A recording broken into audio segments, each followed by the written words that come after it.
नमस्कार दोस्तों, पिंदर टेक्निकल केंद्र में आपका एक बार फिर से स्वागत है। दोस्तों, पिछली वीडियो में आपके काफ़ी सारे कमेंट देखने को मिले और हमने कोशिश की काफ़ी सारे कमेंट्स के ऊपर जवाब देने की, लेकिन दोस्तों कुछ कमेंट ऐसे थे जिनका जवाब कमेंट बॉक्स में देना थोड़ा मुश्किल था।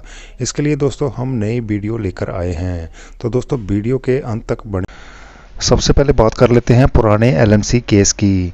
जैसा कि दोस्तों आप जानते हैं कि डिसेबिलिटी पेंशन के नए रूल आ चुके हैं और जितने भी ओल्ड केस हैं डिसेबिलिटी के, उनकी जो फाइनल डिसेबिलिटी की परसेंटेज है, चाहे आपकी पहले 20% दी हुई है, चाहे आपकी 30% दी हुई है, लेकिन दोस्तों इसका जो फाइनल डिसाइड है वो जब आप फाइनल आरएमपी करवाएंगे, यानी कि जब आप रिटायरमेंट के वक्त आपकी जब आरएमपी होगी, तब ये डिसाइड होगा कि आपकी जो डिसेबिलिटी परसेंटेज है वो आपको कितनी दी जाती है। क्योंकि अभी जो नए डिसेबिलिटी पेंशन के रूल आए हैं उनमें जो डिसेबिलिटी की परसेंटेज है उसमें काफ़ी बदलाव कर दिया गया है।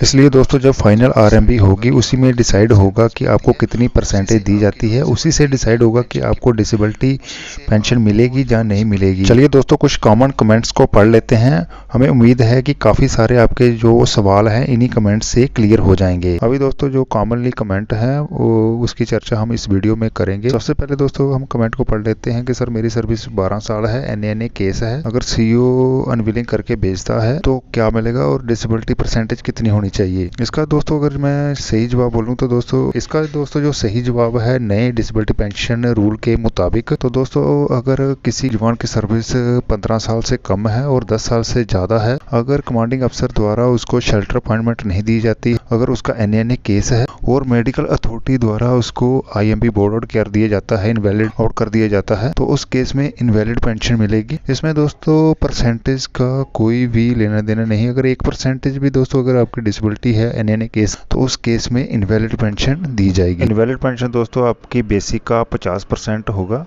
और उसके साथ डीए भी मिलेगा और साथ में मिलिट्री सर्विस पे का 50% होगा और क्लास पे जुड़ेगी साथ। दोस्तों नेक्स्ट कमेंट के ऊपर बात कर लेते हैं। चलिए दोस्तों नेक्स्ट कमेंट पढ़ लेते हैं। जैन सर, मैं नायक हूँ, मेरी सर्विस 15 साल 6 महीने हो गई है। मैं आरआर में 2021 में हाई एल्टीट्यूड में प्राइमरी हाइपोटेंशन कैटेगरी हुआ था। अगले साल रीकैट है। अगर मैं खुद से अनविलिंग करता हूँ तो मुझे डिसेबिलिटी पेंशन और 1 रैंक 1 पेंशन मिलेगी कि नहीं।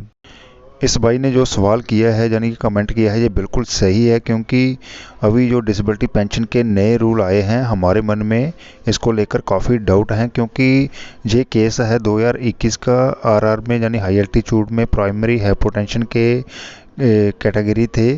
तो उस समय क्या था कि जो प्राइमरी हाइपोटेंशन की जो डिसेबिलिटी असेसमेंट थी वो 30% थी, यानी कि उसको ब्रॉडबैंडिंग करके पुराने रूल्स के मुताबिक उसको 50% कर दिया जाता था। यानी कि जब भी वो लास्ट में आरएमपी करवाते या पेंशन आउट जाते तो उनको 50% उनको जो मेडिकल बोर्ड है वो दिया जाता था।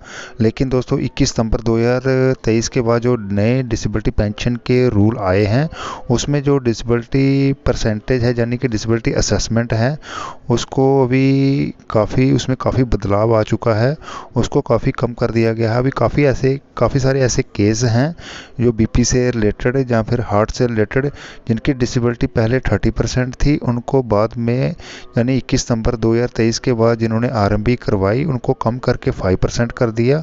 तो दोस्तों अभी जो नई पॉलिसी है डिसेबिलिटी पेंशन की उसमें साफ लिखा गया है कि अगर किसी की डिसेबिलिटी 20% से कम है तो उसको जो इम्पेयरमेंट रिलीफ यानी कि डिसेबिलिटी पेंशन नहीं दी जाएगी। डिसेबिलिटी पेंशन के लिए जो डिसेबिलिटी परसेंटेज है वो 20% होनी चाहिए या फिर इससे ऊपर होनी चाहिए, और उस केस में डिसेबिलिटी जो पेंशन है यानी कि इम्पेयरमेंट रिलीफ दिया जाएगा। अभी दोस्तों इस भाई के सवाल का जवाब देना जल्दबाजी होगा, क्योंकि जब ये भाई आरएमपी करवाएंगे उस वक्त ये फाइनल डिसाइड होगा कि इनकी जो डिसेबिलिटी परसेंटेज है वो क्या रहती है। अगर 20% या 30% इनकी डिसेबिलिटी परसेंटेज रहती है तो इनको ब्रॉडबैंडिंग करके 50% डिसेबिलिटी पेंशन या इम्पेयरमेंट रिलीफ दिया जाएगा। अगर 20% से कम कर दिया जाता है तो उस केस में डिसेबिलिटी पेंशन या इम्पेयरमेंट रिलीफ मिलना मुश्किल हो जाता है। चलिए दोस्तों नेक्स्ट सवाल को लेते हैं। आपका आपका जो दूसरा क्वेश्चन है वो है वन रैंक वन पेंशन के ऊपर। तो दोस्तों अभी जो one rank one pension two के ऊपर जो लेटर आया है उसमें साफ लिखा गया है कि सिर्फ कलर सर्विस वालों को ही जो वन रैंक वन पेंशन दी जाएगी, या फिर जो मेडिकल ग्राउंड के ऊपर आउट हुए हैं, यानी कि जिसको सीओ द्वारा शेल्टर परमिट नहीं दी जाती है, जहाँ पर मेडिकल अथॉरिटी द्वारा उसको बोर्ड आउट कर दिया जाता है, तो उस केस में वन रैंक वन पेंशन दी जाती है। तो दोस्तों अनविलिंग के ऊपर जो पहले पुराने रूल थे उसमें एक ऑप्शन था कि आप अगर आप खुद से भी अनविलिंग करते थे तो उसको भी मेडिकल ग्राउंड के ऊपर आउट माना जाता था, तो उसको जो वन रैंक मैन पेंशन है वो मिलने के चांस हैं। क्योंकि अभी जो नए रूल आए हैं उसमें जो खुद अनविलिंग का ऑप्शन है वो हटा दिया गया है, तो उस केस में आगे हमें देखेंगे कि उसमें जो जवान जाते हैं अनविलिंग करके उसको इनवैलिड माना जाता है कि जहाँ फिर प्रीमेच्योर रिटायरमेंट माना जाता है, जहाँ फिर वॉलंटियर रिटायरमेंट माना जाता है। अगर वॉलंटियर रिटायरमेंट माना जाता है तो उस केस में वन रैंक वन पेंशन नहीं दी जाएगी। तो वहीं पर अगर इनवैलिड माना जाएगा, इनवैलिड पीपीओ बनेगा, तो उस केस में वन रैंक वन पेंशन मिल सकती है। दोस्तों वीडियो काफी लंबा हो रहा है, बाकी के बचे हुए कमेंट्स के ऊपर बात हम नेक्स्ट वीडियो में करेंगे। दोस्तों लाइक और सब्सक्राइब के ऊपर किसी प्रकार का कोई भी चार्ज नहीं लगता। कम से कम दोस्तों आप एक लाइक और चैनल को सब्सक्राइब जरूर करें ताकि दूसरे दोस्तों तक भी ये वीडियो पहुंच सके। मिलते हैं दोस्तों नेक्स्ट वीडियो में। जय हिंद, जय भारत।